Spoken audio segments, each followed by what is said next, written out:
Greetings, hello ladies and gentlemen, and today we're going to be taking a look at the brand new for 2020 Beasts of the Mesozoic Nasutoceratops from the Ceratopsian series. Oh, I feel like I've been waiting for these for ages and they're finally here. I'm so excited. I backed two of these, the Nasuto and the Diabloceratops. So the Diabloceratops review is coming up as well, but we're starting off with the Nasuto. But first, let's put this figure off to the side and just take a look at the packaging because David Silva has put so much love and care into the packaging. One thing that I love is that the background on the inside of the packaging is unique for every Ceratopsian. So for the Nasutoceratops, you have this awesome, diorama setting of a swamp, like a very lush swamp. And you can see in the art that's done by Raul Ramos, if I'm not mistaken. Yes, Raul Ramos. You can see that it's actually in a swamp, which is really cool. So you could take this inside out. I think it's designed to come out and be like a background for the figure, which is pretty cool. And one thing that's awesome is it has the metallic red logo that the deluxe raptors from the later waves of the Raptor series had, which is awesome. And it even comes with the trading cards, which has the awesome art from Raul Ramos on it of the Nasutoceratops, and then there's some facts about Nasutoceratops with a picture of the figure on the back, which is really cool. I love that. I need to get like a card book for trading cards and put all my BOTM cards in there and everything. And on the back, you just have a checklist for the Wave 1 figures and some more information on Nasutoceratops. And I love that he also swapped out the Raptor footprint for a Ceratopsian footprint on there. And the side has an awesome picture of a Triceratops head there. But, alright, it's the packaging. Wonderful attention to detail. Let's bring out the Nasutoceratops now and take a look at it.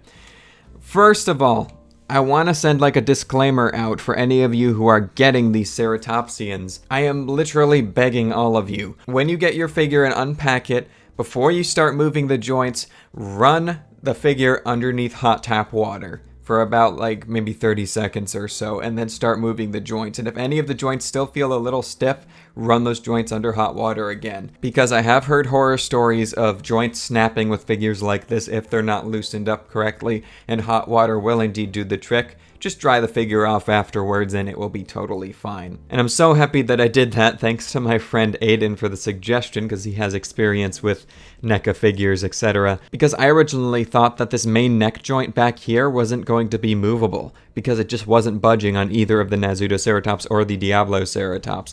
But I'm so glad I listened to him and did that, because now it has great range of motion. You can see it go all the way up there, which looks great. It can go all the way down, so it can go in a grazing position. And yeah, let's just get started and go over the articulation in general with these figures. There's so much more articulation here and so much more expressiveness you can get than even out of the Raptors, because the Raptors were kind of limited with some of the feather pieces, etc. And you saw just in the head alone, you have this awesome neck joint that's on a big ball joint, so it can twist to the side, it can go up and down. It is still kind of tough to move, but just make sure you're being careful with this one, I'd say.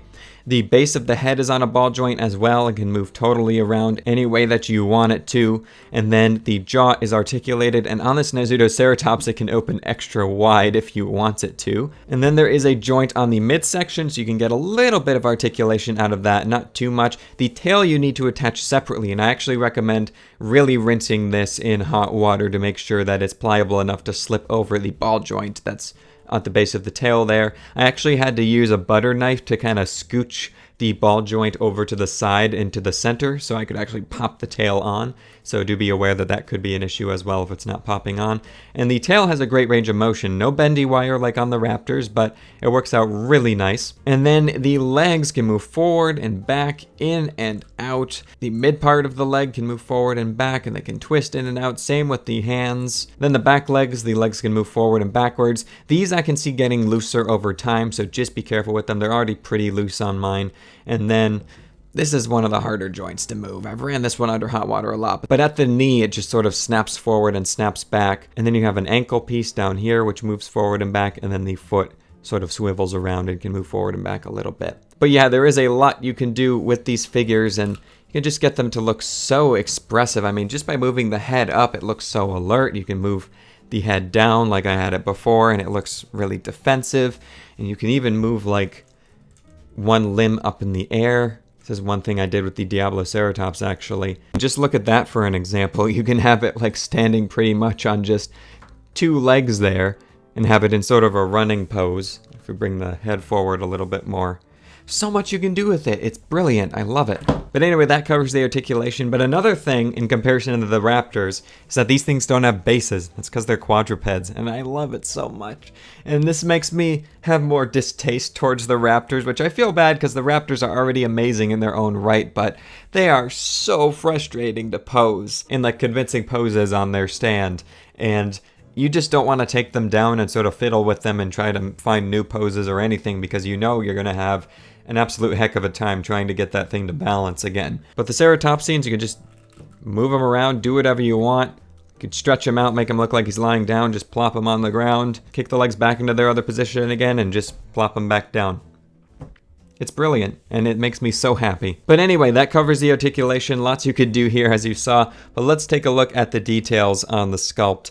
And oh my goodness. Now, first of all, the entire body, the limbs, the tail, everything is actually shared with the Diabloceratops and a couple other Ceratopsians in the series. So same exact sculpt. The only thing that's unique on this Nasutoceratops is actually the entire upper head piece. Even the bottom jaw is shared with the Diabloceratops, I'm pretty sure. But I love how lime green the head looks in hand. And I love the glossy paint that's brought in on the little nose ridge there. Really brings attention to the head. The dark green around the eye looks great as well. And my favorite part of the detailing on the entire figure are just those really big scales that run up the frill. It looks fantastic. And there is some asymmetry to the pattern on the frill, which I'm not sure if this was intentional or not, but I actually really like it. It gives this individual some personality, because markings in nature aren't perfectly symmetrical all the times between individuals, and I think it looks really cool and gives it a bit of personality. You sort of have this little circle made out with that dark sienna brown color, and then the rest of it has this really cool striping going down, and the white on the frill looks so nice as well. The interior of the mouth, and let me open that nice and wide.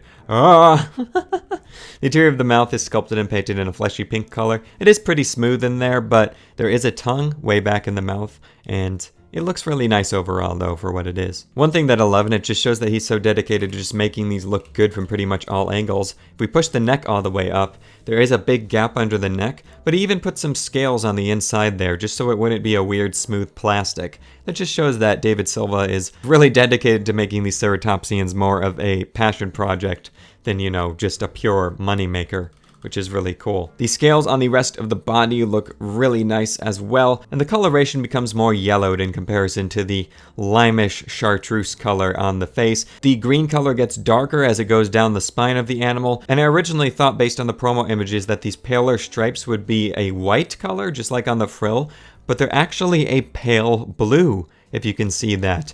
And I think that is a really nice addition, and it really adds to the tropical nature of this color scheme overall. And there isn't too much in the way of coloration going down into the hands and feet, but it still looks really nice with those glossy claws. The underbelly has a nice white dry brush as well to bring out the scalation on the underside. And one thing I forgot to mention is I just love the matte black horns and beak against the brighter coloration. Looks really nice. But yeah, I think that does it for my overall thoughts on the Nasutoceratops. I feel like there isn't too much to say because it's just so good. And these figures are so photogenic as well. I always take like some of my favorite photographs with Beast of the Mesozoic figures. And there's so much more we can do with these Ceratopsians just because they're so much more stable than the raptors. But speaking of the raptors, let's bring out one of them here, which is my recently acquired Linoraptor exiguitus. And you can see that the Nasutoceratops is actually a bit smaller than I was expecting when compared to the Raptor series, but I think it's a very charming size. And these Ceratopsians are substantially heavier. They're actually way heavier than I was expecting in comparison to the Raptor figures. But I think the Raptors and the Ceratopsians look really nice on the shelf, and these two I really like next to each other just because they both look so exotic and tropical. Oh, and I totally almost forgot. Let me move the Linoraptor. Oh, there it is. It became unhooked. Gonna need to fiddle with you again to get you standing up in just a second. Oh no, he's falling over already. But one thing I forgot to do is just measure this little bugger. So you can get these into various poses, but if we just stretch him out here and get a basic idea of how long it is right around 11 inches long, which is about 28 centimeters. And in terms of the average height at the back line of the animal on all fours, it is about 3.5, 4 inches, which is about 10 centimeters. But yeah, guys, I think that is going to do it for this review of the Beasts of the Mesozoic Nasutoceratops. I'm so excited to get more of these Ceratopsians. Let's bring out the packaging and the collector's card for the outro here. But if you guys want to get these for yourself, I'll put a link down below to Creative Beasts' website so you can order them. Wave 1 is available right now. You can still get figures from Wave 2 and Wave 3 at a reduced price on the backer kit. But yeah guys, let me know if you got any Ceratopsians as well, and let me know what you think of this Nasutoceratops in general. I'll be posting the review for the Diabloceratops fairly soon. Thank you all so much for watching. Leave a like if you liked, and I'll catch you all in my next video. So take care, and bye-bye.